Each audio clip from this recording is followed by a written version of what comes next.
porque existem características, né, específicas que identificam quando o corpo está em processo de orgasmo. Porque o que acontece? Muitas mulheres sentem o orgasmo, mas elas não linkam. Por exemplo, eu atendo mulheres aqui que dizem assim, eu tenho 45 anos, nunca senti um orgasmo.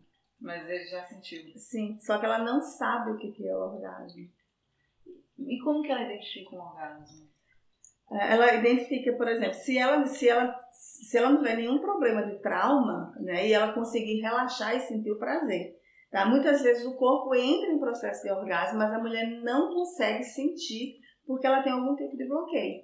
Tá. Ele entra todo o processo e para. Não é que para. É que ela não sabe o que está acontecendo, ela não linka. Tá. Entendeu? Nossa, Por isso que, inclusive, existem alguns exercícios, por exemplo, quando a mulher é anorgásmica, né, que aí existe uma anorgasmia que a gente chama primária ou secundária. Primária é uma mulher que nunca sentiu orgasmo na vida, e secundária é quando ela já sentiu, mas por algum problema, algum evento na vida dela, não é, que causou um impacto tão grande, não é, no corpo dela que ela não sente mais orgasmo, tá? Então o que acontece? Quando eu atendo aqui, que a mulher diz assim, eu sou anorgásmica. Quando eu vou atender, eu observo o corpo, eu estou vendo que o corpo está em processo de orgasmo. Agora, a questão é, esse processo está sendo sentido por essa pessoa? Ela se permite sentir? Porque quando ela não se permite, o processo pode acontecer e ela não sente. Ela não sente por quê? Porque existe algum bloqueio. Né? Então, por exemplo, eu vejo, né, a pupila dilata, né? Dos indícios é a pupila fica dilatada. Existe um rubor facial, a pessoa fica vermelha na face.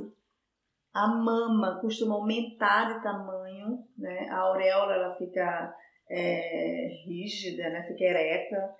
O abdômen fica tenso, existe uma tensão no abdômen. Existe quase como uma tetania nos membros,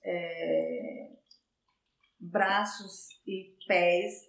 Normalmente os pés ficam arcados, né? A mulher estica o pé fica assim. Fica arcado, não é? A vagina, né? Também, porque quando a pessoa está em processo de orgasmo, existe um aumento da circulação sanguínea na região. Por quê? Por causa do toque, não é? Ela está sendo tocado. Então, existe uma irrigação sanguínea muito grande. Então, ou seja, o clitóris fica ereto como um pênis. Não é? Os lábios eles ficam, né, dilatados, eles ficam maiores. Existe uma lubrificação. Não é? Então, existem vários indícios. Né? Existe aceleração cardíaca. E um dos sintomas mais importantes a se observar quando a pessoa está em processo de orgasmo é a mudança na respiração. Então, ou seja, a pessoa muda o ritmo respiratório, não é? E com isso muda também a frequência cardíaca. Ou seja, é um movimento, o corpo entra num movimento intenso, não é? E isso causa um bem-estar muito grande quando essa mulher, tá certo, não tem algum tipo de bloqueio emocional. Porque quando essa mulher tem algum bloqueio emocional, quando o corpo começa a entrar em processo de orgasmo, ela tende a abortar, inconscientemente, né? Ela tende a simplesmente interromper e a controlar. Uma outra questão é que as pessoas querem controlar esse evento do corpo, né? Então, o orgasmo você interfere no início, ou seja, nos estímulos, mas quando ele começa a se desencadear, né, não existe mais controle, né? Então, a coisa acontece sozinha, né? Você não tem mais como controlar, você tem apenas que aceitar e soltar. E a maioria das pessoas querem controlar isso, porque elas têm medo de sentir orgasmo, né? Porque sentir orgasmo, quando você se permite sentir, entrar nessa experiência, né, orgástica, você desaparece, não é? O ego desaparece, né? Não pode existir orgasmo com o ego. O ego ele tem que desaparecer, né? Ou seja, todos aqueles valores que as pessoas têm e que agregam, né, a sua personalidade, né, o nome, a profissão, não é? Se é parente de alguém, se é esposa, se é mãe, se é filha. Isso tudo tem que desaparecer, porque o orgasmo é como morrer. E quando você morre, você tem que largar, você não leva esses valores. Então, no momento em que você se permite, que você relaxa no prazer, ele vai ficando de uma forma mais tranquila. A gente costuma dizer que, assim, como eu sou terapeuta tântrica e no viés do Tantra, a gente discute muito orgasmo sem a erotização, sem a sensualização. A gente trabalha muito o orgasmo através do afeto, né? Pelo afeto. E a gente trabalha muito no orgasmo como um evento que pode te desenvolver, pode desenvolver o teu autoconhecimento. Né? Então a gente trabalha muito com o orgasmo como um evento sagrado.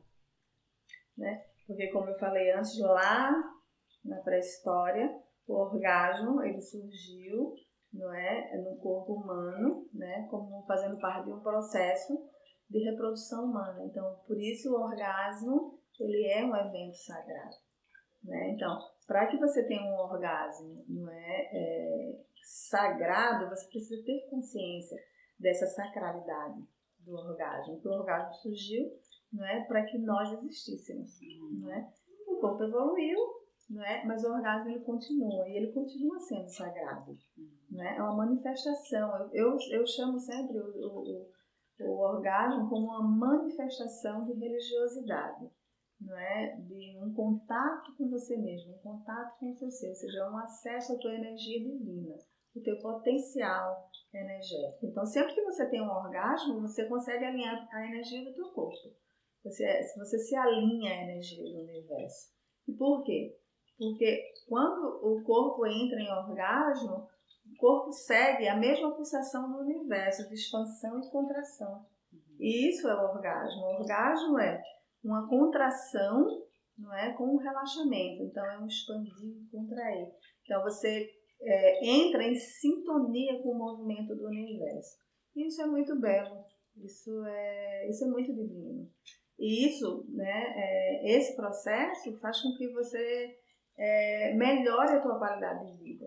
Né? Segundo o Reich dizia que é um desperdício de energia. Né? O Reich dizia que todo orgasmo, toda energia orindo do orgasmo deveria ser capturada e ser transmitida para quem estava no hospital convalescendo, porque isso é energia pura.